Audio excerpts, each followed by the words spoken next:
sentyabrdan bu günə mənim çıxışlarıma 5 milyondan çox baxış olub. Bu baxışı Azərbaycan dilində danışıram da mən. Yəni bu 10 milyonun içindən olub bu. Bu da bir statistikadır, bu da bir göstəricidir. Nə konflikt var, nə zorakılıq var və yaxud misal üçün son illərdə Oscar almış filmlərin bəzi o şərq ölkələrindən onların heç birində konflikt yoxdur, sadəcə... Yox, konflikt deyəndə konfliktsiz əsər ola bilmir. Aydın, şiddət yoxdur. Zorakılıq yoxdur. Zorakılıq yoxdur, bəli. Violence, zorakılıq yoxdur. İndi burada bir məqamda demək istəyirəm. Müqəddəs kitabımızda möhtəşəm bir ayə var. Bu ayə barədə saatlarla danışmaq olar. İnnəl insənə ləyətğa ən rəahu istəğna. İnsan özünü ehtiyatsız görəndə tüğyan edir. Bizdə tərcümə ediblər var dövlətli görəndə. Ehtiyatsız daha dəqiq tərcümə deyə Füzulidə var da, vəsildən üçün aşiqi müstəğni eylər bir vüsal, aşiqə məşuqidən hərdən bu istiğna nədir? İstiğna ehtiyatsızlıqdır da, o vüsalda heç nədən ehtiyacım yoxdur. Bəli. İndi o müqəddəs kitabımızda deyir ki, bu dəhşətli psixoloji məsələdir.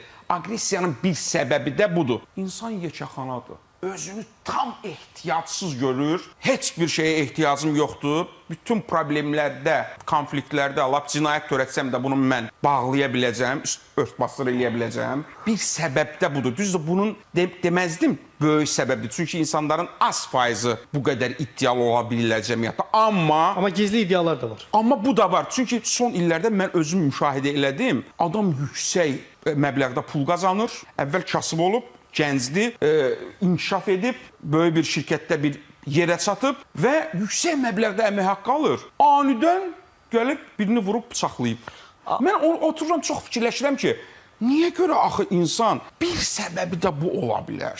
Adam maddi cəhətdən inkişaf eləyib, ehtiyatsızlıq o atmosferində də halındadır. Ona görə başqasına qarşı aqressiv olmaq özündə cəsarətli tapıb. Təəssüf ki, bu